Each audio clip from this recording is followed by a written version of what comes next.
Salut à tous, salut à la TMV, à la Team Inverte. Derrière moi, il y a des courgettes. Il y a 2 ou 3 variétés de courgettes.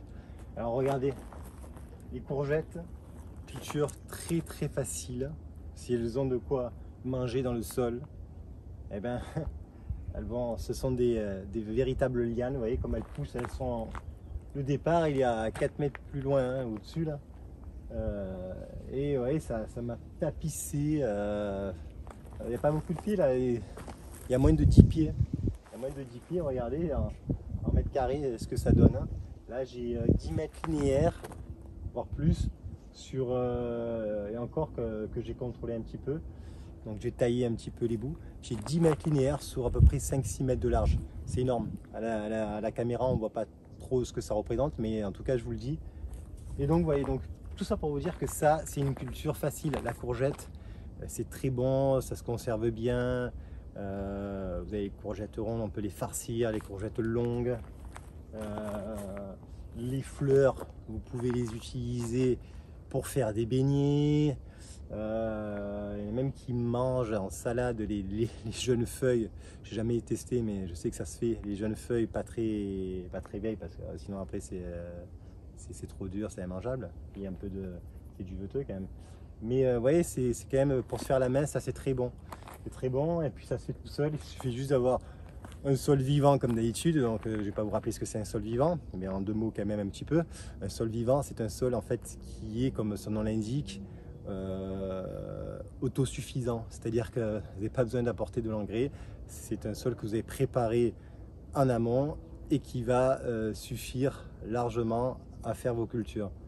Et pour cela, rien ne vaut, peu importe votre type de culture, là c'est à la mode, la permaculture, etc. parce que le manque d'eau, mais ça ne va pas influer sur la richesse de votre sol, que ce soit en permaculture ou en mode plus traditionnel, enfin, ou moins conventionnel, peu importe de comment vous cultivez vos légumes, mais en tout cas le principe reste le même. Donc il y a quelque chose qui est intéressant, j'insiste sur ça, c'est le sol vivant et c'est le lombricompost. D'ailleurs je vais vous mettre encore une fois, parce que j'en parle souvent ici, une image.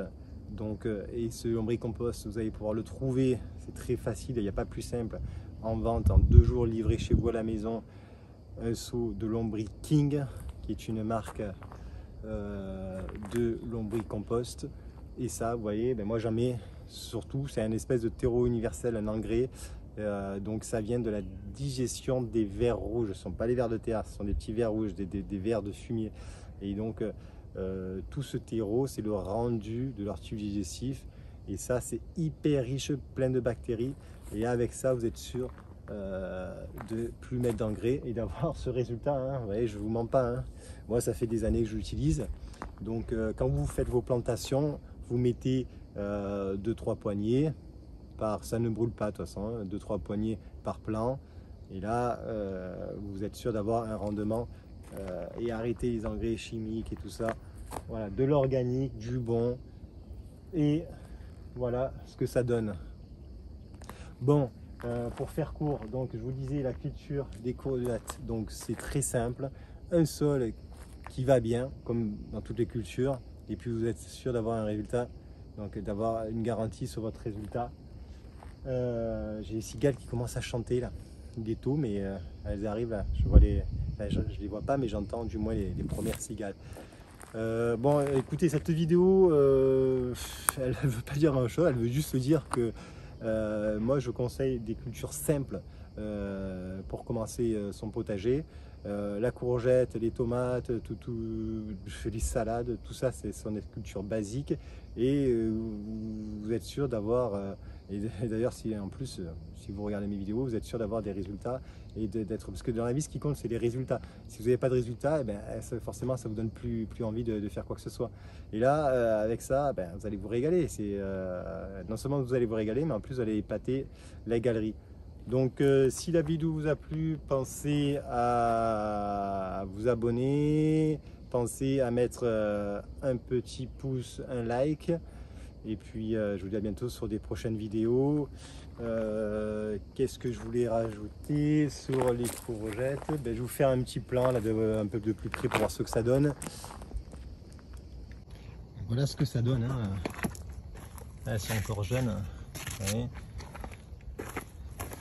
Alors, ce que vous pouvez rencontrer sur la courgette, ce que vous pouvez rencontrer, c'est voilà, c'est ça. Hop. Ça, c'est un des problèmes, et ça se fait très peu. En fait, c'est la fleur qu'il y a au bout qui n'a pas été pollinisée à temps, et donc le légume il va avorter. Vous voyez, là on voit bien que ça a été pollinisé. Vous voyez, celle-ci est jeune, on verra, mais parfois ça arrive. Parfois ça arrive. Vous voyez, là c'est ok. Parce que vous avez des fleurs mâles et femelles. Donc vous les différenciez comme ça. Vous les différenciez comme cela. Donc celle-ci, vous avez un pétiole qui la rattache à la liane. Et les autres, elles sont carrément dessus le fruit. Ouais, ça rigole pas hein, quand même. C'est quand même. Ouais, il faut quand même un peu de place. Hein. Il faut quand même un petit peu de place. Hop, pas beau ça, regardez comme ça pollinise.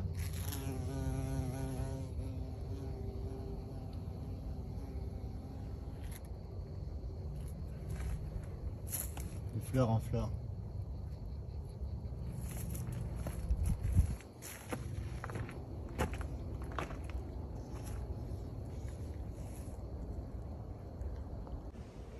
Bon alors les amis, je comptais vous dire au revoir, mais entre temps, ouais, j'ai changé mon polo parce que j'ai travaillé et surtout j'ai été, et ce que je vous raconte c'est vrai, c'est une véritable histoire, comme quoi le destin aujourd'hui c'était lié à faire une rencontre concernant les courgettes.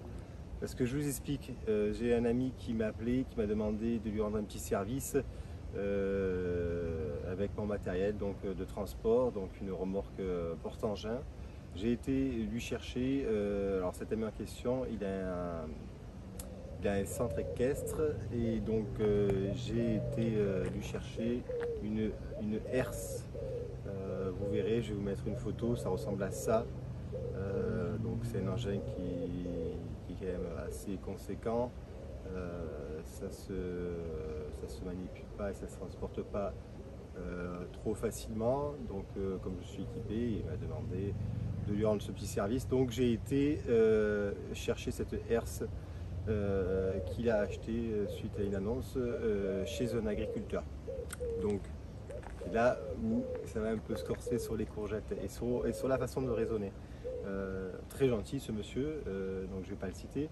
Mais donc bon, et puis moi comme j'aime bien échanger, donc arrivé là-bas, donc je l'appelle pour qu'on fasse le chargement et puis je lui pose 2 ou 3 questions et notamment je lui demande ce qu'il fait comme production. Et là il me répond de l'ail et des courgettes. Alors du coup j'en ai profité pour lui demander un petit peu comment il cultivait.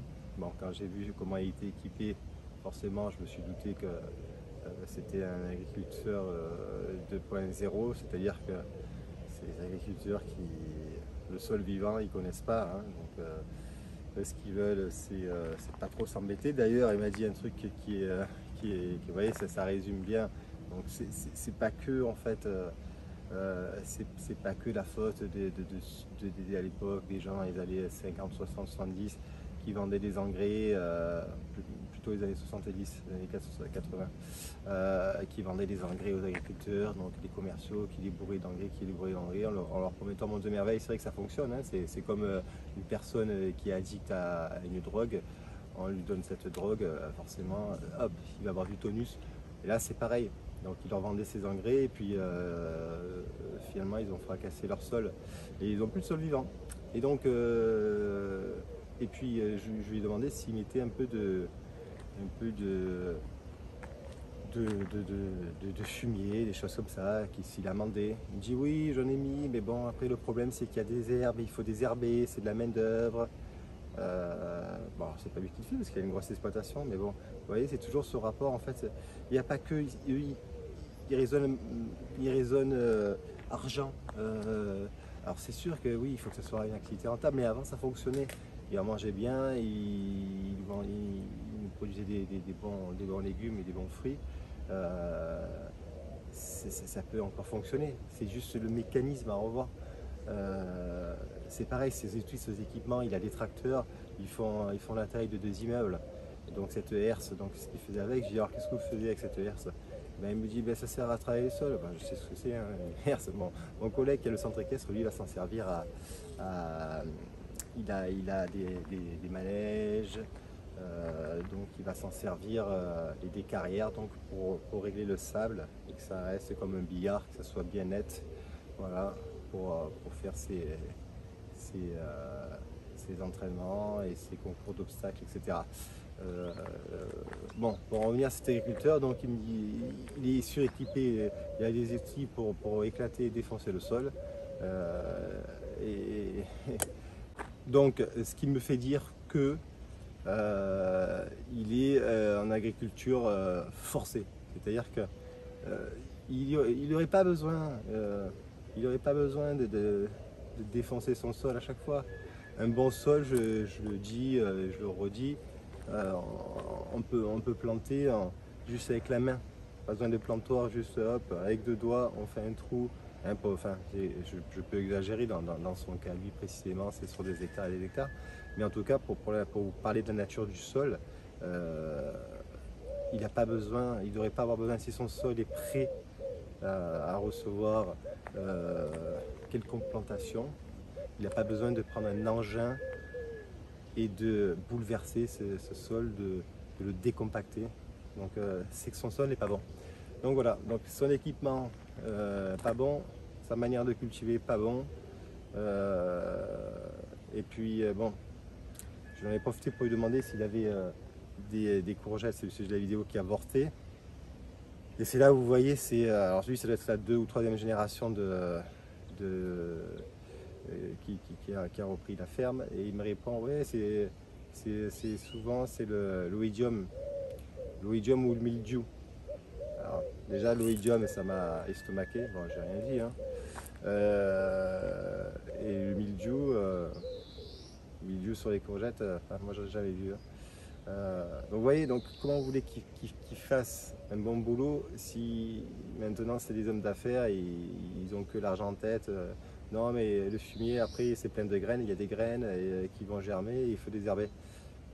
En plus de ça, même si quand même s'il y a des graines, c'est pas grave. S'il y a des herbes qui germent. Et en plus, vous voyez, ça serait le genre de personne à mettre s'il pouvait un désherbant, un germinatif. Vous voyez, alors, même s'ils étaient aidés par l'État ou j'en sais rien pour changer de mode de culture, je ne sais pas si vous voyez, il y a toute une mentalité si ça suffirait en fait. Parce que je pense qu'il faut tout revoir. Enfin bon bref, cette personne était gentille, donc j'ai pris cet engin.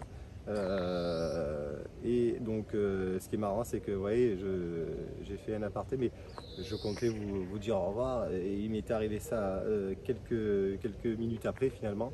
Un agriculteur qui fait de la courgette, et donc on est en plein dans le sujet. Voilà, donc je souhaitais vous en parler rapidement. Donc si la vidéo vous a plu, pensez à mettre un like. Et surtout, ce qui est bien, c'est aussi de vous abonner, hein. N'hésitez pas à laisser des commentaires, si vous êtes d'accord ou pas avec, avec ma façon de penser, de cultiver, voilà, ma façon de faire et de voir les choses. concernant, j'ai pas non plus la science infuse, mais bon, c'est ma façon et je pense que je suis pas le seul. Donc concernant l'agriculture et donc les cultures potagères et tout ce qui s'ensuit. Voilà, donc merci à tous, je vous dis à bientôt pour de prochaines vidéos.